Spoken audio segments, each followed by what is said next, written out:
सामने 5 सेकंड तक सत्यम शिवम सुंदरम को निहारते रहे।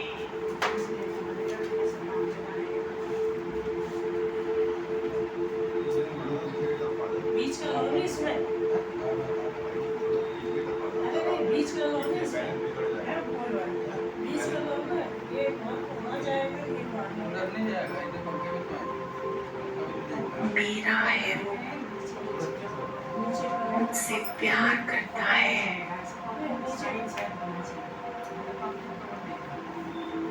मैं जो हूँ, जैसी उसने मुझे स्वीकार किया है।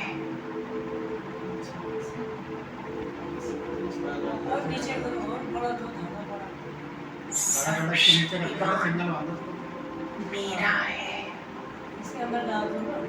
मेरे लिए आया है।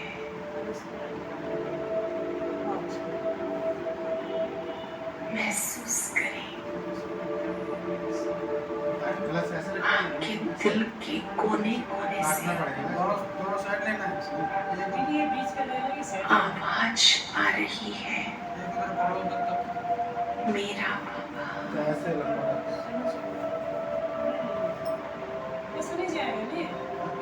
मीठा बाबा, प्यारा बाबा,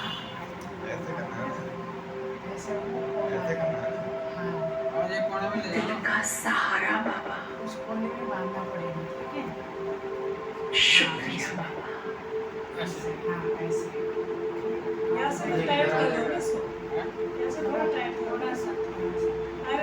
मेरा बाबा, मीठा बाबा, प्यारा बाबा, ये अद्भुत नाच सुने, एकदम साइलेंस में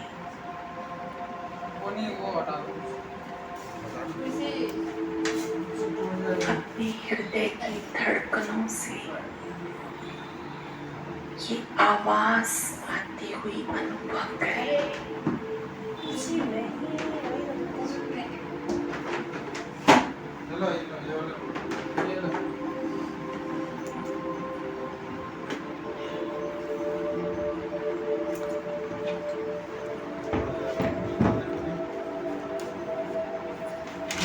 मेरा बाबा,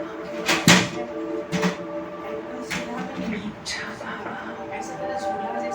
प्यारा बाबा, ऐसा भी ऐसे नहीं है, इसी टाइप से ऐसे बना दो ना, ऐसे इसको इधर हम लोग और एक उधर ऐसे इसको 1 मिनट तक एक यहाँ लगा दो ना इस जगह पे, अपने मन को, नहीं बुद्धि को ऐसे बाबा पर एकाग्र रखते हुए हो जाएगा इतना।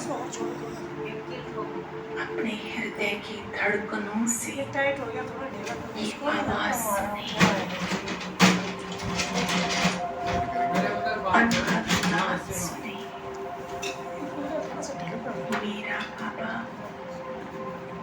मीठा बाबा, प्यारा बाबा,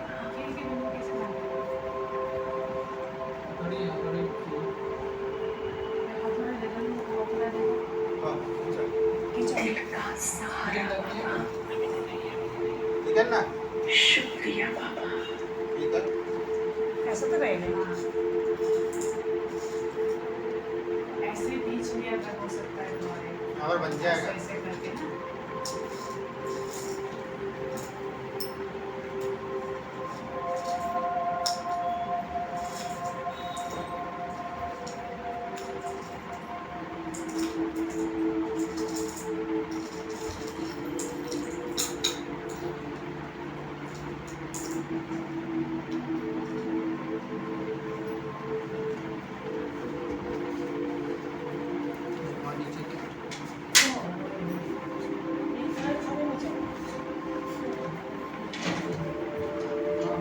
नीचे नीचे नहीं और नीचे इधर इधर ये पर बस हाँ इसको इधर वाला ढोकना इधर वाला और नीचे वाला पास में इस अनहद नाद को सुनते हुए मगन हो जाए उसके प्यार में। जितनी बार आप मेरा बाबा कहते हैं वो शक्ति से भरपूर कर देता है, प्यार से भरपूर कर देता है, आनंद से भरपूर कर देता है। इधर नहीं आ रहा तो बच जाऊंगा।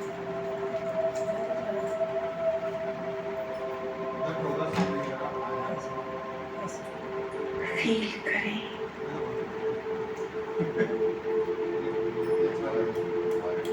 प्यार बरस रहा है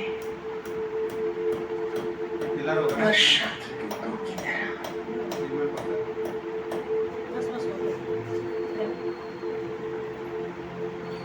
फाउंटेन की तरह।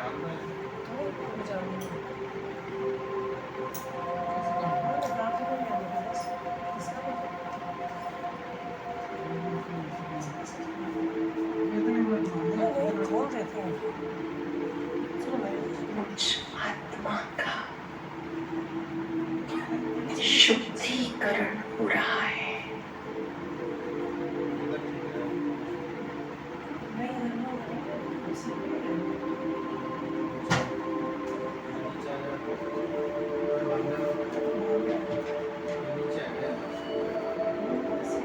इस प्यार और शक्ति को पाकर मेरे भाग्य का सितारा और चमकने लगा, और चमकने लगा, जिससे मैं बाबा की और समीप आ गई।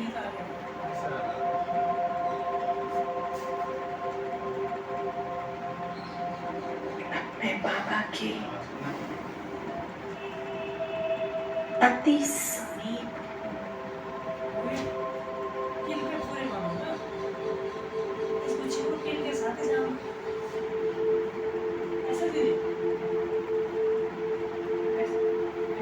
इन शक्तियों को पाकर मैं आत्मा भी करना पड़ेगा ऊपर ऊपर वहाँ तक।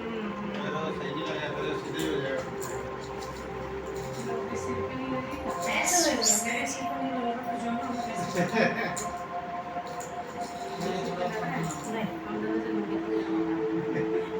इन शक्तियों को पाकर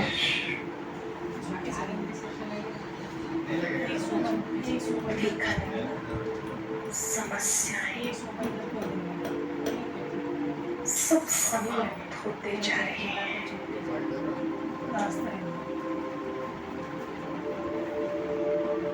बजना ठीक है लूज से कितने फर्क सुनो इसकी कुछ और ऊपर बांधो, कुछ ऊपर बांधो।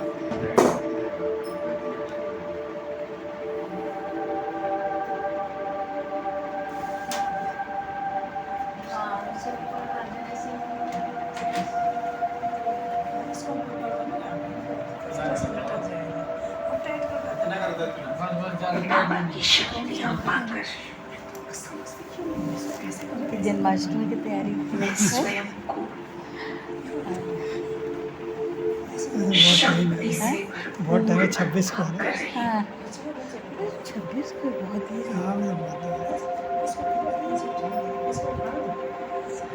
जन्माष्टमी की तैयारी स्वयं सर्वशक्तिमान ने मीठे बच्चे, प्यारे बच्चे कहकर मेरे बच्चे कहकर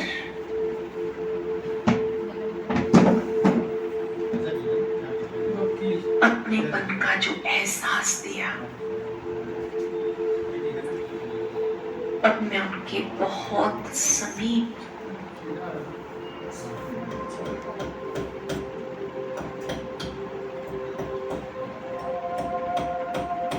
थोड़ा थोड़ा करके कर सकते हैं, अभी तो मंडे है ना।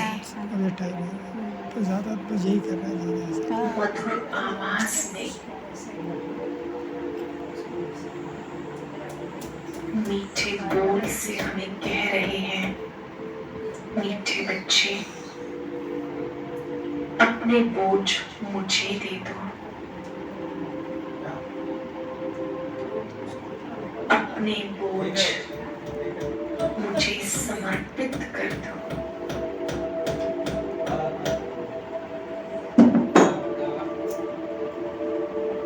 अब अपने सूक्ष्म बोझ भी, समस्याएं सब सौंप दे बाबा को। बाबा इसे आप ही संभालो, मैंने तो केवल अब आपका हाथ पकड़ा है, अपना हाथ आपके हाथ में दिया है। ये सारे बोझ के उलझनों के गट्ठर आपको समर्पित है।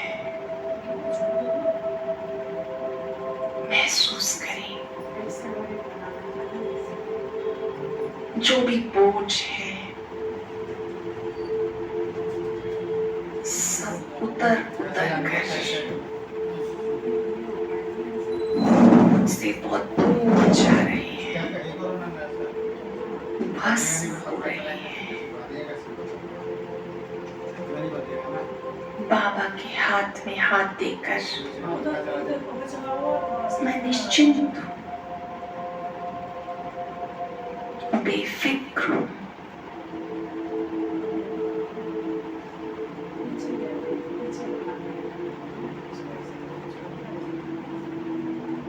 प्रैक्टिकली फील करें, मैंने बुद्धि रूपी हाथ और स्थूल हाथ बाबा को सौंप दिया है। ब्रह्मा बाबा के तन में शिव बाबा चमक रहे हैं, उनके हाथ में मेरा हाथ है।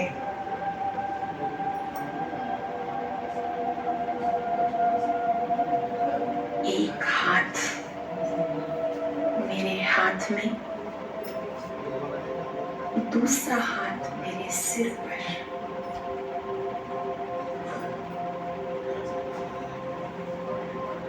जिस हाथ से वो शक्तियां निकल रही हैं,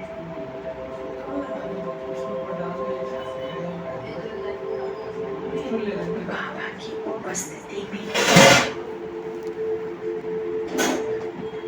बाबा के हाथ रखने पर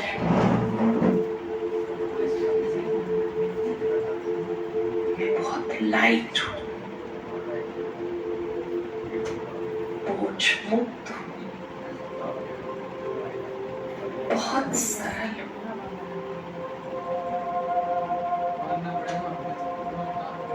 महसूस करें ये कितना शक्तिशाली हाथ है।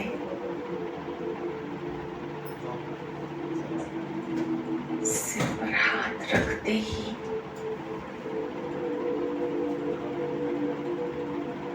एकदम मन हल्का हो गया,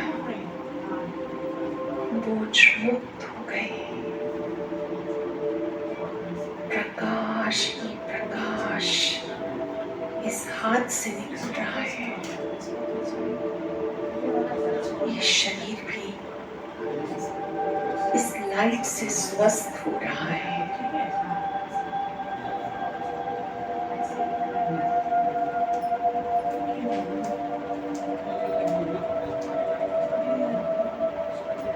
बाबा की आवाज सुने,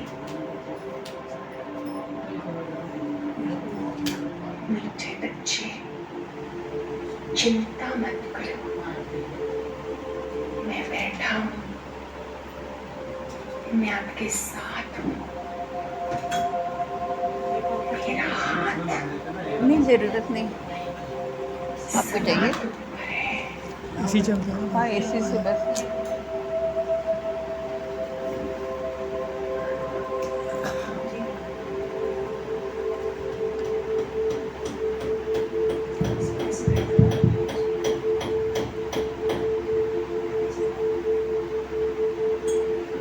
बाबा के स्मरण हस्त में बहुत बड़ी ताकत है।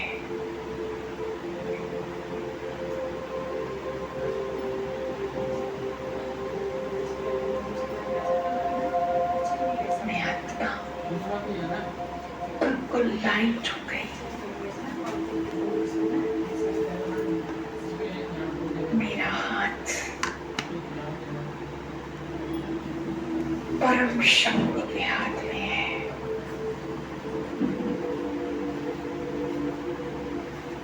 उस फीलिंग को फील करें।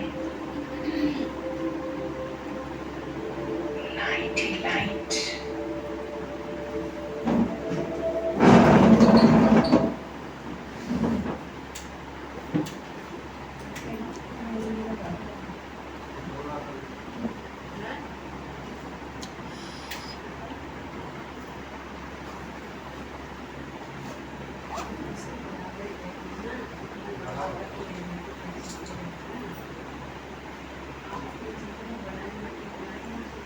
छोटा कर दो।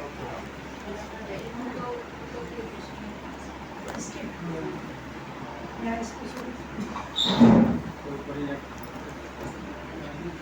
लंबा हो रहा है, ये वाले इसलिए बैठ सकते हैं। इधर कर दो ना। पता नहीं ना बता।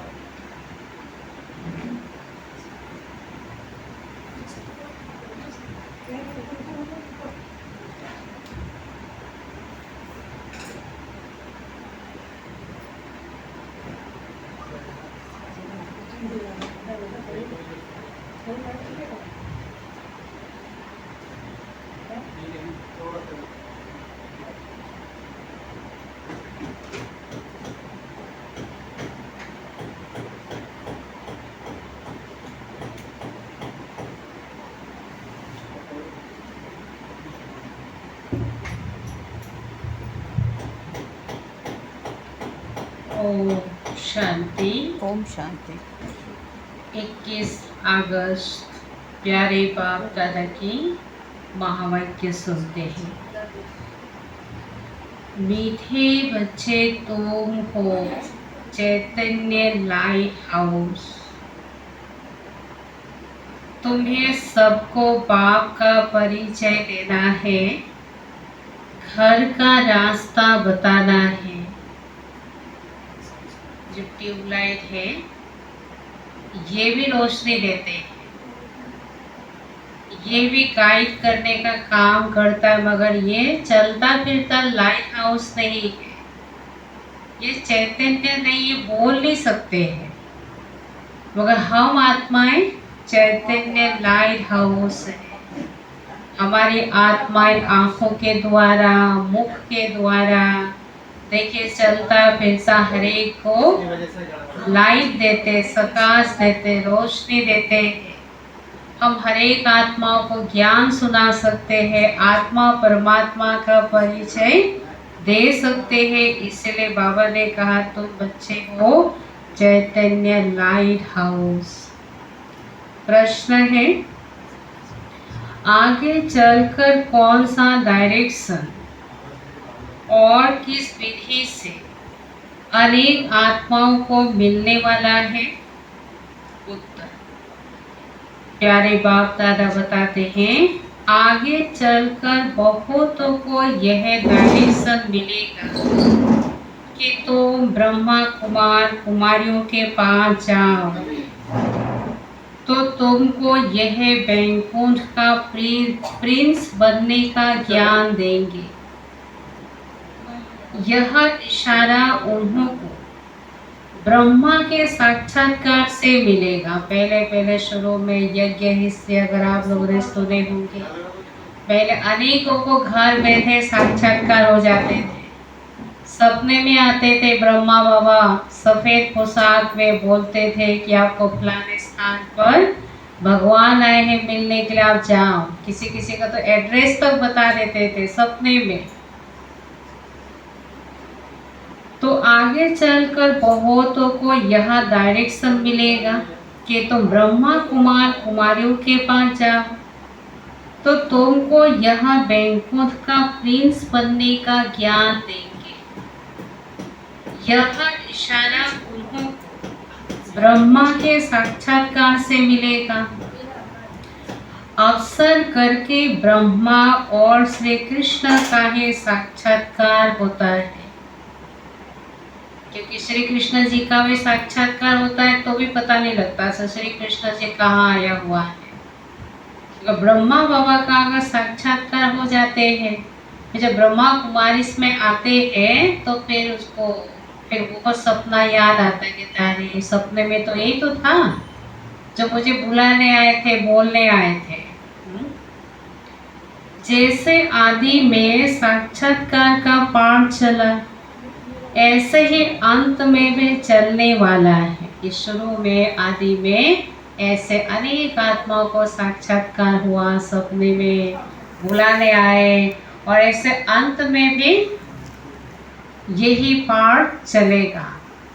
आवाज सुनाई देगा कि आओ भगवान तुमसे मिलने आया हुआ है फलाने स्थान पर, और जिन जिन आत्माओं का अच्छे कर्म होगा उनका आवाज सुनाई देगा, है ना। भगवान से मिलने के लिए आएंगे, और जो बहुत पतित पाप आत्माएं होंगे तो कुंभकर्ण है ना, वो तो भी जाग नहीं पाएंगे। ओम शांति।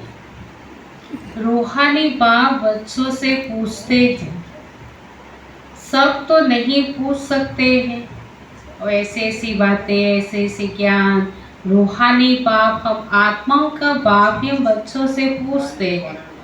अब सब देहधारी गुरु गुसाए तो पूछ नहीं सकते हैं। नलिनी बेटी से पूछते हैं कि यहाँ क्या कर रही हो। एक नलिनी दीदी है हमारी यज्ञ की, बहुत पुरानी, मतलब वो बाबा के सामने बैठी है।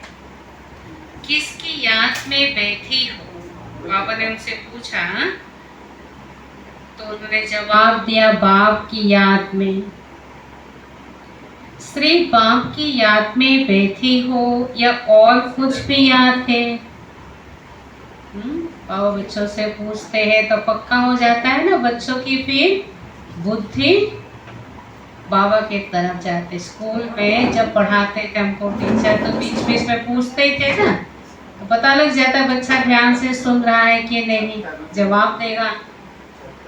तो बाबा भी पूछते, श्री बाप की याद में बैठी हो या और भी कुछ याद है? बाप की याद से तो विकर्म विनाश होंगे। अगर बाबा की श्री याद में है तो हमारे जन्म जन्म के विकर्म विनाश होंगे। और क्या याद करते हो? यह बुद्धि का काम है, क्योंकि आप बैठे बैठे बुद्धि से तो याद करना किसी को दिखाई भी नहीं देता। काफी बाबा ने कहा कि हम याद में बैठे या नहीं, ये किसी को दिखाई नहीं देता। बुद्धि से याद है ना, कि स्थूल तो देह की यात्रा है ही नहीं। हम आत्माओं को अपने घर जाना है, तो घर को भी याद करना है। अच्छा, और क्या याद करना है? क्या घर में जाकर बैठ जाना है? प्यारे बाबा पूछते हैं। विष्णु को स्वदर्शन चक्र दिखाते हैं ना, उनका अर्थ भी बाप ने अब समझाया है। विष्णु का क्या है? स्वदर्शन चक्र।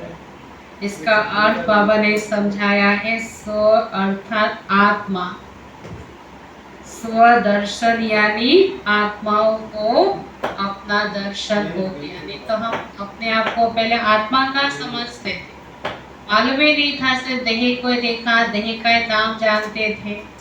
अब हमने किसको दर्शन किया, किसको देखा? आत्माओं को। और आत्मा के 84 जन्मों के चक्र का, तो वह चक्र भी फिराना पड़े। आत्माओं का ज्ञान परमात्मा ने दिया। आत्मा के जन्म पत्रे बताए हैं, एक जन्म के लिए 84 जन्मों के चक्र का ज्ञान। तो बुद्धि में चक्र फिराना पड़े। तुम जानते हो हम 84 का चक्कर लगाकर घर जाएंगे, फिर वहां से आएंगे सतयुग में पाठ बजाने, फिर 84 का चक्कर लगाएंगे। विष्णु को कोई चक्र होता नहीं है। कहानी में, ऐतिहासिक कहानी में शास्त्रकारों ने विष्णु के हाथ में चक्र दे दिया। बाबा क्या समझाते हैं? विष्णु का वास्तव में चक्र होता नहीं है, क्योंकि विष्णु को ड्रामा का ज्ञान है ही नहीं, चक्र का ज्ञान है नहीं, 84 जन्मों का ज्ञान है ही नहीं। वह तो है सतयुग का देवता। विष्णु पुरी कहो या लक्ष्मी नारायण की पुरी कहो, स्वर्ग कहो, स्वर्ग में लक्ष्मी नारायण का राज्य था। अगर राधे कृष्ण का राज्य कहते हैं तो यह भूल करते हैं। राधे कृष्ण का राज्य तो होता ही नहीं, क्योंकि दोनों अलग अलग राजाई के प्रिंस प्रिंसेस थे। कहानी में तो लक्ष्मी नारायण को ज्यादा जानते ही नहीं, बस सिर्फ इतना जानते हैं कि लक्ष्मी धन की देवी, और नारायण जो है वो विश्व का मालिक है। सारे कहानी लीला किसके होते? राधे कृष्ण जी के ना। तो परमात्मा समझाते हैं राजाई वैसे लक्ष्मी नारायण की ही है, राधे कृष्ण के नहीं होते। दोनों तो राजकुमार राजकुमारी थे, अलग अलग राजाई के थे। राजाई की मालिक तो फिर स्वयंवर के बाद ही बनेंगे। पहले राजकुमार राजकुमारी होते हैं, फिर उसके बाद क्या होता है? स्वयंवर के बाद महाराजा महारानी कहलाते हैं। तो यह जो विष्णु को चक्र दिया है, ये चक्र किसका है? वास्तव में तुम्हारा है। हम ब्राह्मणों का चक्र है। अगर विष्णु को क्यों दे दिया है? क्योंकि विष्णु है संपूर्ण। विष्णु कौन है? उन्होंने पढ़ाई पूरी करके पास हो गया। पास होने के बाद एक डिग्री मिलती है ना, सर्टिफिकेट तो पढ़ते पढ़ते थोड़ी मिलता है। तो हम ब्राह्मणों को बाबा कहते हैं तुमको ये विष्णु को जो दिया है ना हाथ में चक्र, तुमको नहीं दे सकते, क्योंकि अब तुम फाइनल नहीं हो। तुम कौन हो? पुरुषार्थी हो। तो पुरुषार्थी को सर्टिफिकेट कैसे देंगे पास का? तो इसीलिए किसके हाथ में दे दिया? विष्णु के हाथ में दे दिया। तो ये चक्र किसका है? ब्राह्मणों का, तुम्हारा। तो यहाँ जब बैठते हो तो सिर्फ शांति में नहीं बैठना है, वर्षा भी याद करना है। इसीलिए यह चक्र है, क्योंकि विष्णु को बाबा ने कहा ये हमारा कौन है? हमारे पढ़ाई का लक्ष्य है। तो बाबा को तो अभी याद करना है। तो बाबा की याद के साथ साथ हमें विष्णुपुरी को भी याद करना है, चक्रों को भी याद करना है। बुद्धि में पूरा चक्र फिराना है, तभी चक्रवर्ती राजा बनेंगे, तभी हम विष्णुपुरी में जा सकेंगे। यानी वर्षा भी याद करना चाहिए। बाप कहते हैं तुम लाइट हाउस भी हो। और कौन सा लाइट हाउस है? बोलता चलता लाइट हाउस। वो लाइट हाउस बोल नहीं सकते हैं ना, मगर हमारे आत्मा तो बोलता चलता है ना, जगह जगह जाकर भगवान का संदेश देते हैं। एक आंख में है शांति धाम, एक आंख में है सुख धाम। हमें दो आंखें हैं ना, तो दोनों आंखों से हमें क्या क्या देखनी है? एक आंखों से हमेशा शांति धाम मुक्ति धाम को याद करना, अपने परम धाम को, और दूसरी आंखों से सुख धाम। दोनों को याद करना पड़ता है। याद से तो पाप कटने हैं, घर को याद करने से घर में चले जाएंगे, और चक्रों को याद करने से चक्रवर्ती राजा बनेंगे। जितना चक्र फिराएंगे, स्वदर्शन चक्र जितना फिराएंगे हम चक्रवर्ती राजा बनेंगे। यह सारे चक्र की नॉलेज तुमको ही है। 84 का चक्कर लगाया है। अब यह अंतिम जन्म है मृत्यु लोक में। ये हमें निश्चय होना चाहिए। अब हमारा ये अंतिम जन्म है। इस मृत्यु लोक में दोबारा हमें आना नहीं है। अब हम जाना है तो नई दुनिया में जाना है। तो नई दुनिया को कहा जाता है? अमर लोक। अमर अर्थात तुम सदैव जीते रहते हो, तुम कभी मरते नहीं हो। यहाँ तो बैठे बैठे अचानक मृत्यु हो जाती है, बीमारियां होती हैं। वहाँ मरने का डर नहीं, क्योंकि अमर लोक है। तुम बूढ़े होते हो तो भी ज्ञान है। हम गर्भ महल में जाकर प्रवेश करेंगे। आप ही जाते हैं गर्भ जेल में। अभी जो भी जन्म लेगा वो गर्भ जेल से जन्म लेना पड़ेगा। गर्भ महल तो सतयुग में होगा। तो हमें तो निश्चय है, हमें खुशी है, हमें नशा है। अब हम जाएंगे तो गर्भ जेल में नहीं जाएंगे। ये हमारा अंतिम जन्म है मृत्यु लोक। तो हम जब बूढ़े होते हैं ना, अगर बूढ़े भी होंगे, जाने का समय आएगा तो हमको ज्ञान है, हम गर्भ महल में जाकर प्रवेश करेंगे। वहाँ तो गर्भ महल होता है। वहाँ पाप तो करते नहीं तो सजा भोगनी पड़े। यहाँ तो पाप करते, जिस कारण सजा भोग कर बाहर निकलते हैं तो फिर पाप शुरू कर लेते हैं। यह है पाप आत्माओं की दुनिया। बच्चे को बाबा कहते हैं 5 साल तक महान आत्मा अबोध, उसको कुछ पता नहीं होता है। फिर 5 साल के बाद धीरे धीरे उसको बड़ा होता जाता है तो थोड़ा थोड़ा पाप उसका शुरू हो जाता है। वो भले ही कहता है कि हम जब गर्भ से बाहर आएंगे, कहते हैं ना गर्भ में उसको सजा मिलती है। भगवान से कहते हैं कि मुझे जल्दी से जल्दी बाहर निकालो, फिर से पाप नहीं करेंगे। मगर जन्म होने के बाद तो धीरे धीरे बड़ा होता जाता है तो फिर पाप शुरू हो जाती है। क्योंकि यह है ही पाप आत्माओं की दुनिया। यहाँ तो दुख ही दुख है। वहाँ दुख का नाम निशान भी नहीं। एक आंख में है शांति धाम, दूसरे आंख में सुख धाम को याद रखो। ये पढ़ाई का मजा तब आएगा कब? जब ये दोनों आंखों से देखते रहेंगे, अपना भविष्य प्राप्ति को देखते रहेंगे, मुक्ति धाम को देखते रहेंगे। भल तुम जन्म जन्मांतर तब जब आदि करते आए हो, परंतु वह ज्ञान तो नहीं है। उसको बाबा ने क्या कहा? भक्ति। द्वापर से भले हमने जन्म जन्मांतर भक्ति की है, मगर उसमें हमको कोई ज्ञान नहीं था।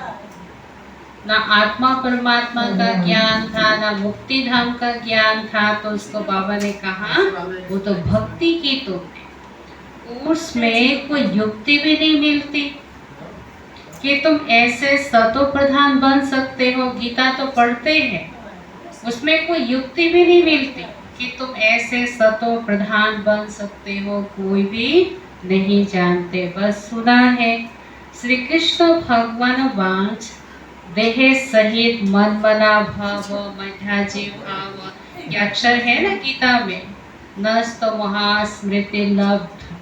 ये अक्षर सुनते हैं मगर कोई युक्ति नहीं बताते कि ऐसा करेंगे तो तुम सतो प्रधान बनेंगे, विष्णुपुरी में जाएंगे। ये गीता के अक्षर है जो पढ़कर सुनाते हैं। मन मना भाव मध्याजी भाव नष्ट महास्मृति लब्ध। ऐसे नहीं कहते कि तुम ऐसे बनो। सिर्फ पढ़ते हैं भगवान ऐसे कह कर गया था, सिर्फ पढ़कर सुनाते हैं। जब भगवान आया था तो ऐसा कह कर गया था। द्वापर में श्री कृष्ण जी आए थे तो गीता में ऐसे कह कर गया था, तुम ऐसा बनो कभी नहीं कहते। जब आया था पतितों को पावन बनाने, सिर्फ गीता में परम पिता परमात्मा के बदले किसका नाम डाल दिया? देहधारी श्री कृष्ण का नाम डाल दिया है। अब श्री कृष्ण तो रथ ही है ना, उसका तो है ही देह, उनको रथ क्या चाहिए? वो तो खुद ही देहधारी श्री कृष्ण। मगर गीता में कहा मैं तो पर का प्रवेश करता हूँ, मुझे कोटों में कोई, मैं जो हूँ जैसा हूँ जितना हूँ, कोटों में कोई में से कोई ही मुझे पहचानते। अगर देहधारी होता तो ऐसा कभी नहीं कहते। बाबा कहते श्री कृष्ण जी देहधारी है, फिर वो क्यों कहेगा मैं पर का प्रवेश करता बूढ़े तन में, अनुभवी तन में? ऐसे कहा ना। उनको क्या रथ चाहिए? उनको रथ चाहिए क्या? वे तो खुद देहधारी है। श्री कृष्ण का नाम किसने रखा? जैसे छठी होती है तो सब तो नाम सबके पढ़ते हैं। बाप को तो सिर्फ शिव ही कहा जाता है। श्री कृष्ण के कहानी में लिखा है ना, छठी मनाए, फिर उसका नामकरण हुआ, उसका नाम। मगर भगवान का नाम तो सदा है, उसका नाम एक ही है, शिव सदा शिव। तो आत्माएं जन्म मरण में आती है तो शरीर का नाम बदलता है। शिव बाबा तो जन्म मरण में आता नहीं है, वे सरल शिव ही है। बूढ़ी सिंधी भाषा में बिंदी को कहते हैं बूढ़ी। जब बिंदी जब लिखते हैं व्यापारी लोग क्या कहते हैं? शिव, बोलो शिव। जहाँ भी 0 आएगा ना, 10 आएगा तो उसमें बोलेगा बोलो शिव, फिर 100 होगा बोलेगा बोलो शिव। मतलब जहाँ बिंदी आएगा तो शिव बोलने से क्या होता है? सोचते हैं कि हमारी और वृद्धि होगी, धन की और वृद्धि होगी व्यापार में। क्योंकि शिव बाबा ने कहा ये जो जिसका तन लिया है ना ब्रह्मा बाबा, ये हीरे का व्यापारी था, तो इनको इसका अनुभव है ना व्यापार में क्या किया जाता है, कैसे धन की वृद्धि की जाती है। बिंदी आत्मा तो है बिल्कुल सूक्ष्म। आत्मा का अगर साक्षात्कार होता तो भी किसी को समझ में नहीं आता। देवी को देख खुश हो जाएंगे। अच्छा, किसी को अगर गणेश जी का साक्षात्कार हो जाए कितना खुश हो जाएगा। जो गणेश जी के भक्त होंगे ना, वो कहेगा कि ये तो बहुत अच्छा होगा, मैं भक्ति सफल हो गया। अगर बिंदी का साक्षात्कार हो गया तो क्या समझेगा? वो बोलेगा अच्छा क्या था ये, कोई बिंदी सा लाइट सा आया था और आया, आंखें चली गई। तो किसी को समझ में नहीं आएगा। देवी का साक्षात्कार होगा तो देखकर खुश हो जाएंगे। अच्छा, फिर क्या होगा? प्राप्ति तो कुछ भी नहीं, आया गया चला गया, है ना। लक्ष्मी जी सपने में आए चली गई, अर्थ भी नहीं जानते, सिर्फ नौधा भक्ति की दर्शन किया तो उसी में खुश हो जाते हैं। बाकी मुक्ति, जीवन मुक्ति की तो बात ही नहीं है। वे सब भक्ति मार्ग, यहाँ है ज्ञान मार्ग। यहाँ अवसर करके साक्षात्कार होता है ब्रह्मा का। फिर श्री कृष्ण जी का होगा, कहेंगे ब्रह्मा के पास जाओ तो तुम कृष्णपुरी व बैकुंठ में जाएंगे। ऐसे बहुतों को साक्षात्कार होते थे शुरू में कि कहा था कि ऐसे ऐसे ब्रह्मा जी के पास जाओ। श्री कृष्णपुरी में अगर जाना हो तो फिर बाबा ने कहा अंत में यही पाठ चलेगा। ऐसे ने साक्षात्कार हुआ, माना सदगति हो गई। ये सिर्फ इशारा मिलता है कि यहाँ आओ। ये नहीं कि सपने में आपको साक्षात्कार हो गया और आप लक्ष्मी बन गए, नहीं। बाबा कहते इशारा मिलता है कि यहाँ आओ। आगे चल बहुतों को साक्षात्कार होगा, डायरेक्शन मिलेगा। तुम्हारा त्रिमूर्ति भी अखबार में पढ़ता है, त्रिमूर्ति ब्रह्मा विष्णु शंकर, इसके बारे में भी अखबार में डालते रहते हैं ना। ब्रह्मा कुमारियों का नाम भी पढ़ता है, तो ब्रह्मा का ही साक्षात्कार होगा कि इनके पास जाने से तुमको यहाँ बैकुंठ का प्रिंस बनने का ज्ञान मिलेगा। जैसे अर्जुन को विष्णु का और विनाश का साक्षात्कार हुआ। बाप कहते हैं तुमको कमल फूल समान बनना है, परंतु स्थायी तो तुम नहीं रहते हो, इसलिए अलंकार विष्णु को दे दिए हैं। जो चक्र गदा पद्म ये जो दिए हैं ना विष्णु को, ये वास्तव में बाबा ने कहा बच्चे तुम्हारे अलंकार है, मगर तुमको नहीं दे सकते क्योंकि तुम सदा एक जैसे स्थिति में नहीं रहते, स्थायी नहीं हो, और इसलिए ये सारे अलंकार विष्णु को दे दिए। नहीं तो देवताओं को शंख आदि की दरकार क्या है? मुख से सुनाने को शंख ध्वनि कहा जाता है, ज्ञान शंख ध्वनि है ना। कमल का राज पे बाप समझाते हैं कमल फूल जैसा बनना है, तो ब्राह्मणों को इस समय कमल फूल समान बनना है। गदा है 5 विकारों रूपी माया को जीतने की। ये सब अलंकार बाबा बताते हैं कि इसका अर्थ क्या है। बाप उपाय बताते हैं, माम एकम याद करो, यानी मुझे अपने को आत्मा समझकर मुझे याद करो तो तुम्हारे विकार विनाश होंगे। श्रीमत पर चलकर पति पावन बाप को याद करो। दूसरा तो कोई पति पावन है ही नहीं सिवाय एक बाप के। बाप कहते हैं मुझे बुलाते ही इसीलिए है कि हम सबको शरीर से छुड़ाकर पावन दुनिया में ले चलो। भगवान को क्यों बुलाते हैं? जब दुखी होते हैं, दुखी होकर कहते कि हम इस पतित दुनिया से, दुखी दुनिया से छुड़ाकर सुख की दुनिया में ले चलो, जहाँ सुख और चैन हो। तो बाप कहते हैं मुझे बुलाते ही इसीलिए कि हम सबको शरीर से छुड़ाकर पावन दुनिया में ले चलो। तो बाप ही आकर सब आत्माओं को पतित से पावन बनाते हैं, क्योंकि अब पवित्र आत्माएं तो घर में अथवा स्वर्ग में जा नहीं सकते। बाप कहते हैं पवित्र बनना है तो मुझे याद करो। याद से ही तुम्हारे पाप कटते जाएंगे, यह मैं गारंटी करता हूँ। बुलाते हैं पति पावन आओ, हमको पावन बनाकर नई दुनिया में ले चलो। तो कैसे जाएंगे? कितनी सीधी बात बताते हैं। बाप की सहज नॉलेज और सहज बात है कि बाप जो है ना परम शिक्षक है, ज्ञान का सागर है। तो बाबा के जो ज्ञान है बहुत भले गुह्य है, गुह्य होते हुए भी बाबा बहुत सहज रीते अपने बच्चों को समझाते हैं। कहते हैं काम काज करते हुए मुझे याद करो। भल नौकरी आदि करो, भोजन बना तो भी याद में रहेगा, तो भोजन भी शुद्ध होगा। इसीलिए गाया जाता है ब्रह्मा भोजन के लिए देवताओं को भी दिल होती है। गायन है ना कि ब्रह्मा भोजन के लिए देवताओं की भी दिल होती है, क्योंकि ब्रह्मा भोजन कैसे बनाते हैं? ब्रह्मा भोजन यहाँ भी हम क्यों बोलते हैं?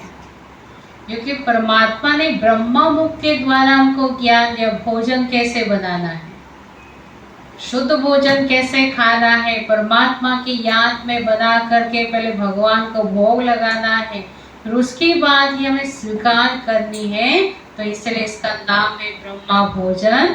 ऐसे भोजन के लिए गायन है कि देवता भी तरसते हैं। तो ब्रह्मा भोजन के लिए देवताओं को भी दिल होती है।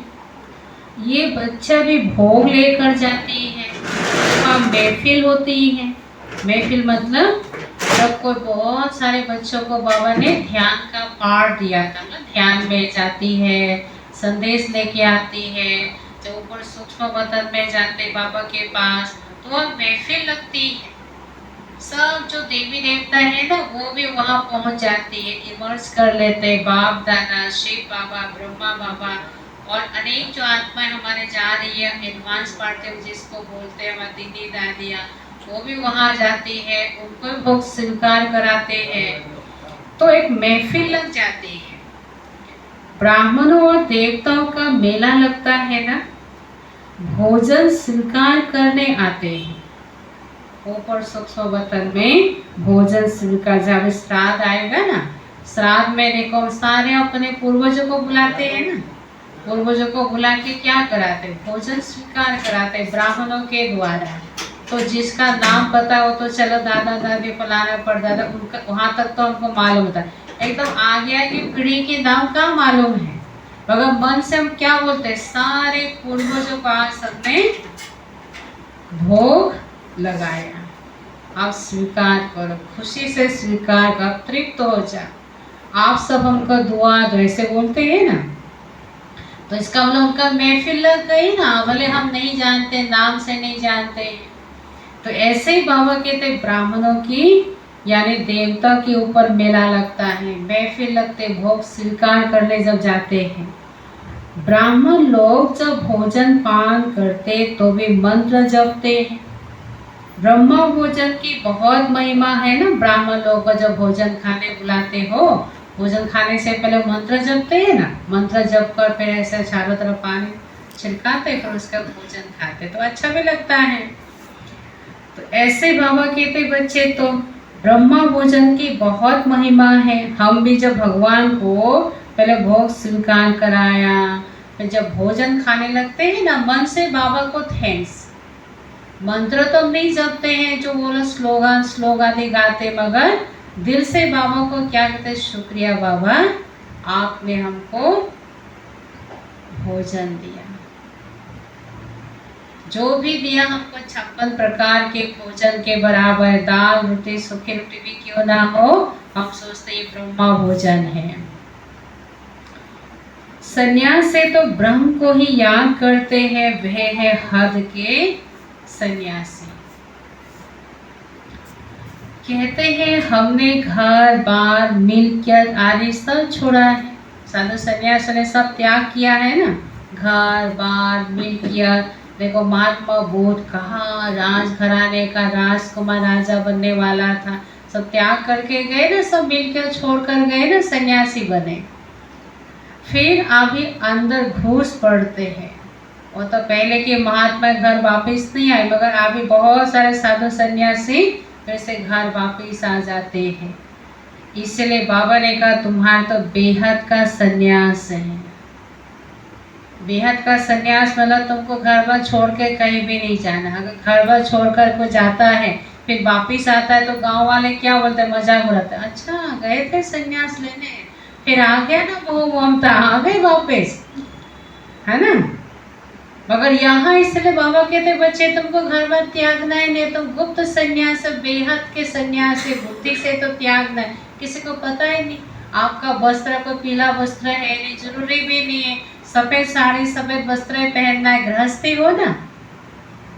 हाँ, कहीं हमारा प्रोग्राम होता है जहाँ संगठन होते वहाँ तो कहते जैसा देश वैसा, वहाँ तो सफेद वस्त्र पहन के जाएंगे तो अच्छा लगेगा, है ना, प्रोग्राम के लिए।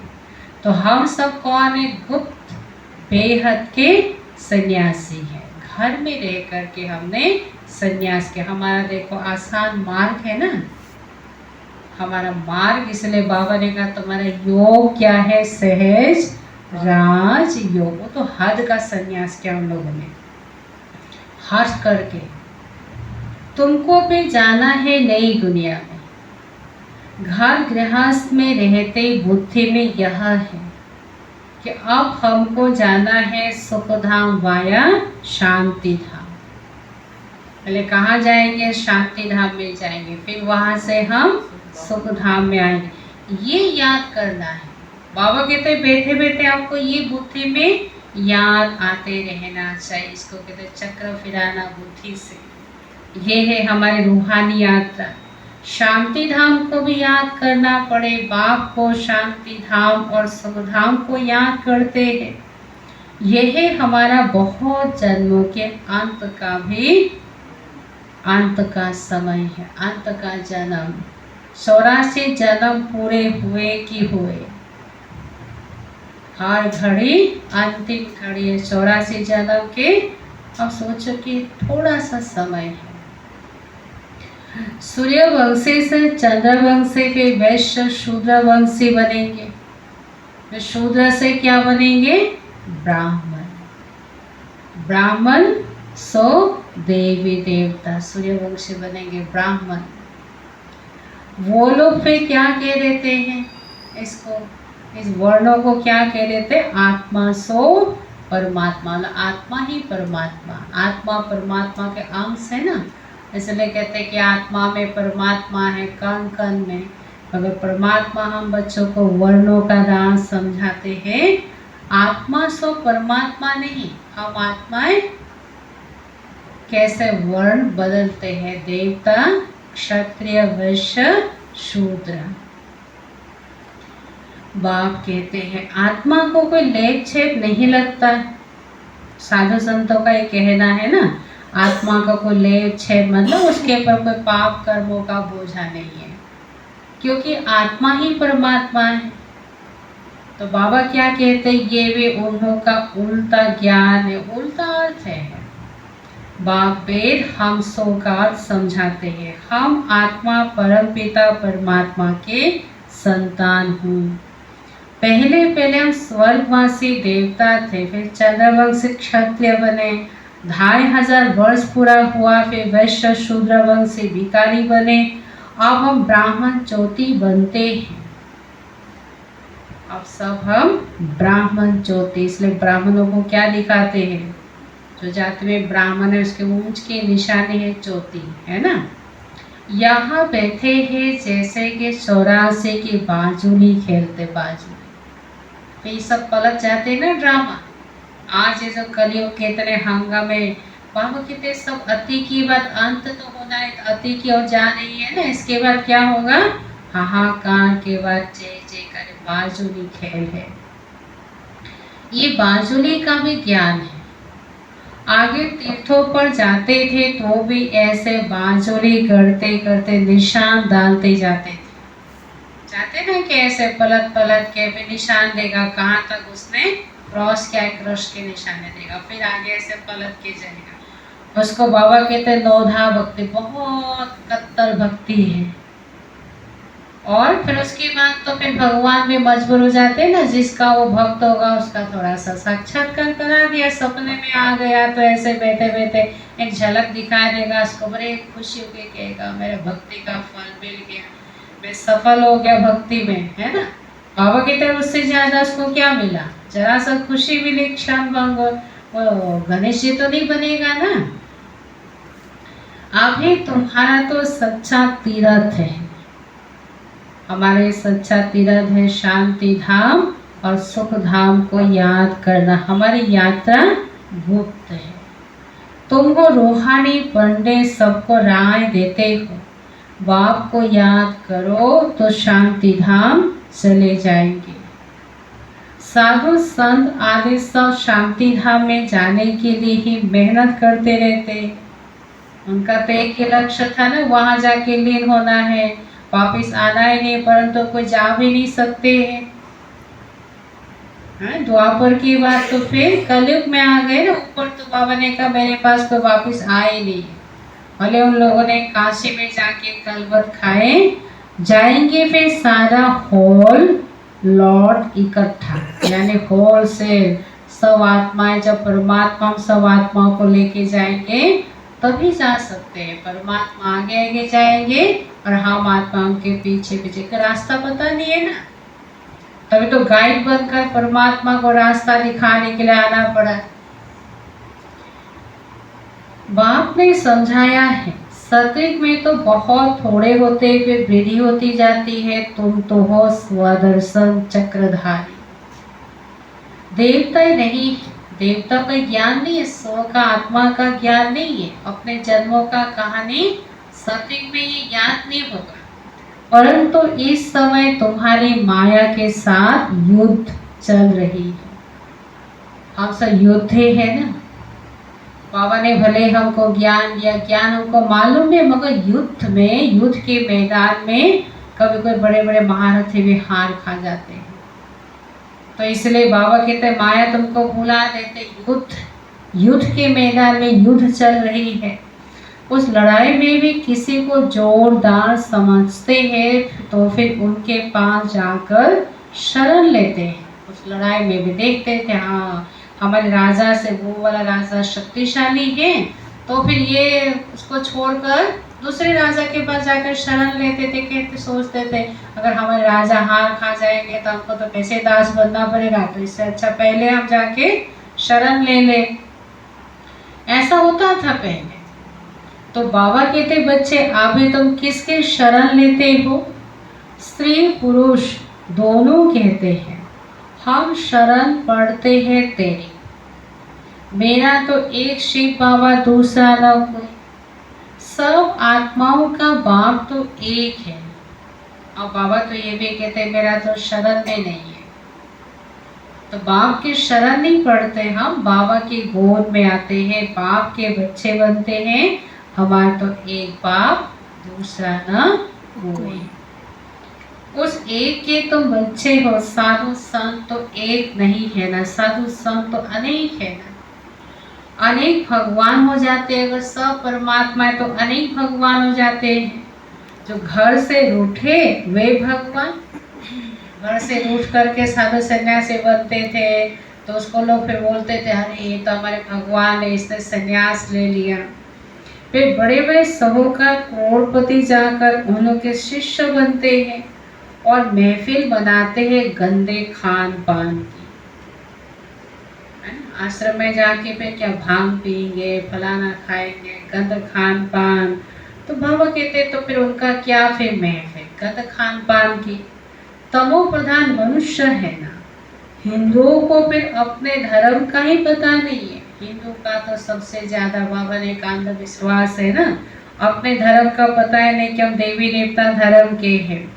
बाप समझाते तुम तो वास्तव में आदि सनातन देवी देवता धर्म के हो, पर तो पतित बन गए हो, इसलिए अपने को देवता कहला नहीं सकते हो। वे धर्म ही प्राय है लोप हो गया। प्राय है आज तो देवी देवता धर्म वो में लोप हो गया, इससे निशानी रह गई है।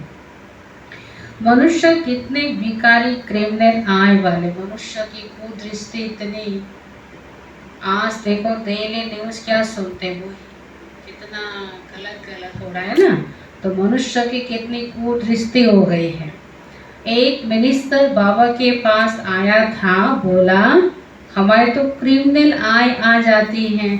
उसका दृष्टि थोड़ा कुदृष्टि हो जाती है। तो बाबा को सच बताया, क्योंकि सोचते हैं ना महात्मा है, भगवान के आगे सच बताएंगे तो अच्छा है। भक्ति में तो ऐसे सोचते हैं ना, मंदिरों में जाएंगे देवी देवताओं की मूर्ति के आगे बताएंगे, कोई धर्मात्मा के आगे जाके बताएंगे। और बाप समझाते बच्चे सिविलाइ बनो, अपने दृष्टि वृत्ति को सुधारो, पवित्र बना। जब तो क्रिमिनल आय आ जाती है तब तक तुम पतित हो। अपने को भाई भाई समझो, वह क्रिमिनल दृष्टि उड़ जाएगी। हम आत्मा भाई भाई हैं, एक बाप से वर्षा ले रहे हैं। आत्मा का तख्त, आत्मा का सिंहासन है, ये तख्त है, ये भ्रिकुटी। इसको कहा जाता है अकाल तख्त, क्योंकि आत्मा अकाल है ना, अकाल खा नहीं सकते। तो अकाल आत्मा का तख्त क्या है? ये भ्रिकुटी। फिर सिख धर्म में तो उन्होंने एक तख्त बना लिया, एक सिंहासन होता है ना उन लोगों का सिख धर्म का। अकाल आत्मा इस तख्त पर विराजमान है। ये तो मिट्टी का पुतला है, सारा पार्ट आत्मा में ही भरा हुआ है। ये तो शरीर क्या है? मिट्टी का पुतला है, सारा पार्ट किसमें भरा हुआ है? ये जो ज्ञान अमृत पी रहे, कौन पी रहे? ये सारा रिकॉर्ड किसमें हो रहा है? यहाँ। ये तो सब मिट्टी में मिल जाएगी। तो सारा पार्ट आत्मा में भरा हुआ है। बाप कहते हैं मैं 5000 वर्ष के बाद आता हूँ। क्यों आता हूँ? इतने साल के बाद, इतने 1000 साल के बाद जब कोई आते हैं तो क्या लेकर आते हैं? माता पिता भी अगर देहे कि माता पिता 5-10 साल के बाद आए तो बच्चों के लिए अच्छे से अच्छे सौगात लेके आएंगे ना। विदेश से अगर आए तो कहाँ दूर से व्यापार करके आए तो बाबा कहते हैं मैं भी 5000 साल के बाद आता हूँ।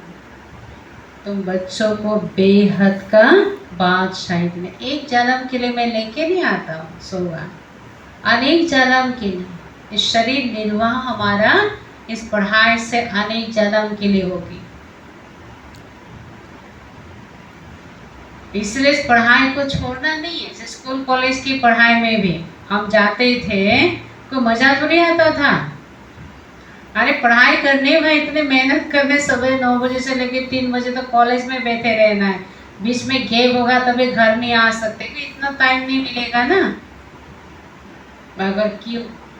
क्योंकि उसके बाद हमको प्राप्ति होगी, पढ़ाई पूरी होगी तो जॉब मिलेगा, तब जाकर शरीर निर्वाह होगा। इसीलिए मन को लगाए रखना पड़ता था। मन नहीं भी लगेगा तो मन को लगाना पड़ता था। मन इधर उधर भी जाएगा तो भी, है ना आर्यन भाई, मन करेगा घूमने का, फिर क्या बोलो, अरे नहीं एग्जाम में ना घूम के भी कोई फायदा नहीं, फिर पढ़ाई करते थे। ऐसे ही बाबा की पढ़ाई भी शुरू में आपको मन नहीं लगेगा, अच्छा नहीं लगेगा, मगर अच्छा नहीं भी लगे तो आपको आना है, क्योंकि इसी से हमारी अनेक जन्म के लिए शरीर निर्वाह करेगा।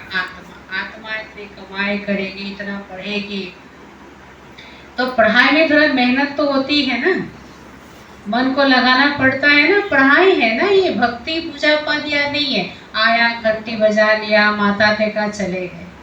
पढ़ाई में थोड़ा सा मन की एकाग्रता चाहिए और शांति में बैठना पड़ता है। तो तुम जानते हो हम आए हैं हेल्थ वेल्थ हैप्पीनेस का वर्षा देने। हम बच्चों को निश्चय है ना, बाबा हमको क्या देने? हेल्थ, अनेक जन्म के लिए निरोगी काया, कंचन काया, लक्ष्मी नारायण जैसा, राधे कृष्ण जैसा हेल्थ। वेल्थ भी इतना धनवान बनाएंगे, हैप्पीनेस इतना सुख पे खुशी भी देगा। सतयुग में अथाह धन मिलता है। तुम 21 पीढ़ी देवता बनते हो।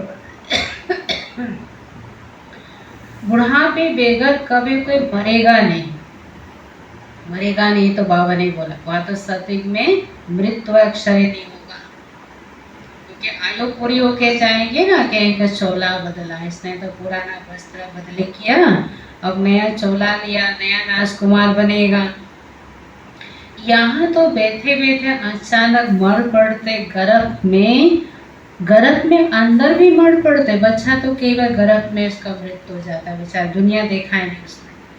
वहाँ तो दुख का नाम निशान नहीं होता, उनको कहा जाता है सुखधाम राम राज्य। तब तो राम राज्य का गायन है ना, राम प्रजा राम राजा राम सौकार, वसे नगरी जिया दाता, धर्म का उपकार, गाय शेर बकरे खाद पर पानी पीते थे, घी दूध की नदियां बहते थे। इतना राम राज्य का गान, फिर इतने दुख भरी सीता मैया की कहानियां भी बना दी। तो फिर सच कहाँ तक है वो कहानी का? अब समझ में आता है ना कि ऐसा को हो सकता है क्या? इतना दुख है, रावण राज्य। बाबा कहते इस रावण राज्य की कहानी त्रेता में मिला दी है। यह है दुख धाम। ये रावण का राज्य, सतयुग में रावण होता ही नहीं जो इतना दुख भोगने पड़े सीता माँ को। तो यहाँ 84 का चक्र भी बुद्धि में तुमको याद रहेगा, बहुत खुशी रहेगी जब ये सब ज्ञान बुद्धि में टपकता रहेगा, खुशी रहेगी। तुम जानते हो हम नए विश्व के अर्थात सत्य के मालिक बनने वाले हैं। गीता में भी भगवान वाच है ना, हे बच्चे देह सहित मन बनाओ का अर्थ ही क्या है? हे बच्चे देह से देह के सब संबंधों को छोड़ो। देह के जो धर्म है ना, मैं मुसलमान, तुम ईसाई, तुम सिख हो, ये सब छोड़ो। अपने को आत्मा समझ माँ मेकअप याद करो। बाबा ने कहा गीता में सिर्फ सुनते थे, मगर गीता सुनाने वाला ये नहीं बोलते तुम ऐसा बनो, इससे ऐसा बन सकते, ऐसा कभी बोलते नहीं थे, सिर्फ सुनाते थे। और यहाँ हम परम शिक्षक परमात्मा बच्चों को क्या बोलते, बच्चे तुम ऐसा बनो, तुम ऐसे थे और फिर से तुम सतो प्रधान बनो। अपने को आत्मा बनने की फिर उपाय भी बताते ना बाबा। अपने को आत्मा समझकर माँ में कब मुझे याद करो, तुम्हारा सच्चा सच्चा खुदा दोस्त वह है। खुदा दोस्त की कहानी है ना, तो हमारा सच्चा खुदा दोस्त ये परम पिता परमात्मा अल्लाह अवलदीन का नाटक है ना, हातम ताई का नाटक सब इस समय के है। अभी मनुष्य कितना माथा मारते रहते, बच्चे कम पैदा हो, बेहद काम आप कितना कम कर देते हैं। सोचो सारे विश्व में कितने आबादी रहेंगे, सत्य में जाके 9 लाख, बाकी इतने करोड़ों मनुष्य होते ही नहीं, सब मुक्ति धाम शांति धाम में चले जाएंगे। ये तो करामत की बात है ना, ये है बाप की परमात्मा, बाप के लीला है, करामत है। एक देवी देवता धर्म का फाउंडेशन लगाकर बाकी सब विनाश कर देते हैं। यह 84 का चक्र अच्छी रीति बुद्धि में बिठाना है, यह है स्वदर्शन चक्र। बाकी चक्र से कोई का गला नहीं काटना है, वो चक्र के द्वारा कोई या गला काटने की बात नहीं है। शास्त्र में फिर श्री कृष्ण के लिए हिंसक बातें लगा दी है, सबको स्वदर्शन चक्र से मारा। ये भी तो फिर ग्लानि हो गई ना, श्री कृष्ण जी को कितना हिंसक बना दिया। और बाबा ने कहा बच्चे तुम देवी देवताओं की महिमा गाते हो, आप तो डबल अहिंसक हो। फिर कहानी में हमने देखो क्या हिंसक बना दिया, काम कटारी चलाना, यह भी हिंसा है। देवताओं को तो कहा जाता है सबको निर्विकारी, 16 कला संपूर्ण संपूर्ण पवित्र कहा जाता है ना। योग बल से जबकि विश्व के मालिक बन सकते हो, तो योग बल से बच्चे क्यों नहीं पैदा हो सकते हैं। साक्षात्कार होगा, बच्चा होना है। बाबा तो समझते अभी पुराना शरीर छोड़ेंगे और गोल्डन स्पून इन माउथ होगा। गायन है ना, कहावत है कि सोने का चम्मच मुख में लेके जन्म, मतलब बहुत साहूकार घर में जन्म लेते तो ऐसे बोलते हैं ना। तो सत्युग में तो सच में सोने की चम्मच से खाना खाएंगे, क्योंकि वहाँ तो सब सोने का होगा। ब्रह्मा बाबा देखो, इस कलयुग में भी ब्रह्मा बाबा जो उनके परिवार थे, हीरे का व्यापारी था, तो घर में तो चांदी के बर्तनों में खाना खाता। अभी भी बड़े बड़े साहूकार चांदी के बर्तनों में खाना खाते। तो बाबा कहते हैं golden spoon in the mouth होगा। गरीब प्रजा भी तो चाहिए ना। सत्युग में भले राम राज्य भले सत्युग होगा, प्रजा भी तो चाहिए ना। दुख की मगर कोई बात नहीं होगी, प्रजा होगा मगर प्रजा को भी सत्युग में कोई दुख नहीं होगा। मगर प्रजा के पास थोड़ी ही इतना धन माल आदि होगा, बाकी हाँ सुख होगा, आयु भी बड़ी होगी। राजा रानी साहूकार प्रजा सब चाहिए ना। अच्छा मीठे मीठे सिक्के लधे बच्चों प्रति माता पिता बाप दादा का याद प्यार और गुड मॉर्निंग। रूहानी बाप के रूहानी बच्चों को नमस्ते। हम रूहानी बच्चों की रूहानी माता पिता बाप दादा को याद प्यार गुड मॉर्निंग और नमस्ते नमस्ते। अब है धारणा के लिए मुख्य सार। पहली, बाप की याद के साथ साथ खुशी में रहने के लिए 84 के चक्रों को भी याद करना है। स्वदर्शन चक्र बुद्धि में फिराना है, खुदा को अपना सच्चा दोस्त बनाना है। खुदा हमारा कौन है? शिव बाबा हमारा परम बाप है, क्योंकि बाप को कहा जाता है ना अपने बच्चे को दोस्त भी है। माता पिता हमारा सच्चा मित्र भी है, रक्षक भी है, शिक्षक भी है, क्योंकि पहला गुरु तो माए होते हैं ना। माए तो सबसे पहले बच्चों को सिखाते हैं। तो खुदा को भी अपने बाप को भी अपना सच्चा दोस्त बनाना है। दूसरे, दवत अहिंसक बनने के लिए क्रिमिनल आए, कुदृष्टि को बदल सिविल आए, सुधारनी है, पवित्र आए, पवित्र दृष्टि वृत्ति बनानी है, हम आत्मा भाई भाई है, ये अभ्यास करनी है। फिर आज का वरदान, सर्वशक्तिवान बाप को कंबाइंड का मतलब क्या है पता है? अलग नहीं हो सकता है। जैसे शरीर से अगर ये सिर अगर अलग हो जाता है तो क्या होगा? उसका मृत्यु। ये इतना हमारा जुड़ा हुआ है। सब मैसेज तो ब्रेन से आता है ना, मस्तक से तो सारा कैसा, तो ब्रेन हेमरेज हो जाए तो पैरालिसिस हो जाता है, या तो विषय कोमा में जाएगा वो। तो इसलिए बाबा ने कहा बाप हमारा कौन है? कंबाइंड रूप है। बाबा के साथ कभी अलग नहीं हो सकता। अलग हो गए तो हमारा मृत्यु हो जाएगा। मृत्यु मतलब माया के नगरी में चले जाएंगे। राम से अगर दूर हो गए तो रावण अपने जेल में फंसा लेंगे। सर्वशक्तिवान बाप को कंबाइंड रूप में साथ रखने वाले सफलता मूल भाव। विस्तार में, जिन बच्चों के साथ सर्वशक्तिवान बाप कंबाइन हैं, उनका सर्व शक्तियों पर अधिकार है। जब बाप मेरा है तो उसके बाप की मिल्कियत पर मेरा अधिकार है ना, मांगना नहीं पड़ता है ना। तो बाबा मेरा अगर सर्वशक्तिवान बाप अगर मेरे साथ है, उनकी शक्तियों पर भी हमारा अधिकार है। और जहाँ सर्व शक्तियाँ है तो वह सफलता ना हो, ऐसा हो सकता है? जहाँ परमात्मा बाप साथ है वह सफलता ना हो, यह असंभव। यदि सदा बाप से कंबाइंड रहने में कमी है तो सफलता भी कम होती है। सदा साथ निभाने वाले अविनाशी साथी को कंबाइंड रखो तो सफलता जन्म सिद्ध अधिकार है, क्योंकि सफलता मास्टर सर्वशक्तिवान के आगे पीछे घूमती है।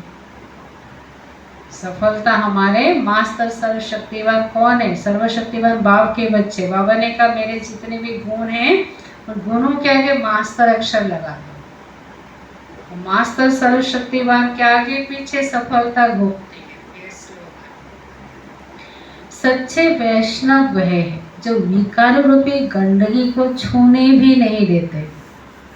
और सुनिए, सच्चे वैष्णव वह है जो विकारों रूपी गंदगी को छूते भी नहीं, छूना भी नहीं, अनाही छूने देते हैं। उसको बाबा ने कहा सच्चे वैष्णव विकारों रूपी गंदगी को छूते भी नहीं। तो यह था आज के बाबा के महावाक्य के मीठे बच्चे। तो वो चैतन्य लाइट हाउस, तुम्हें सबको बाप का परिचय देना है, घर का रास्ता बताना है। प्रश्न था आगे चलकर कौन सा डायरेक्शन मिलेगा? अनेक प्रकार से आत्माओं को डायरेक्शन मिलेंगे। जैसे आदि में सबको साक्षात्कार होते थे, बोलते थे फलाने जगह पर भगवान आए, आओ, एड्रेस तक बताते थे। ऐसे अंत में भी बाबा कहते वही पाठ चलेगा। जो जो बाबा के बच्चे होंगे ना, ऐसे कई बच्चे होते हैं वहाँ तो संदेश पहुँच नहीं पाए हैं, तो फिर उसको सपने में आके बाबा जरूर जगाएंगे, आएंगे। ये पाठ फिर से चलेगा। तो आज का अव्यक्त इशारे है, विजय रत्न बनना है तो प्रीत बुद्धि बनो। प्रीत बुद्धि विजयंती है ना। सदा स्मृति रहे कि हम सर्वशक्तिवान बाप के बच्चे, मास्टर सर्वशक्तिवान हैं। सर्वशक्ति हमारे शस्त्र है, अलंकार है। अलंकारधारी आत्मा सदा समर्थ व विजयी रहेगी। वो कभी किसी परिस्थिति में डगमग नहीं होगी। सदा एक बार दूसरा न कोई। इसी स्मृति से महावीर बनो तो विजयी रहेंगे। मस्तक पर विजय का अविनाशी तिलक चमकता रहेगा। अच्छा, ओम शांति। तो शनिवार को जन्माष्टमी मनाएंगे 24 अगस्त।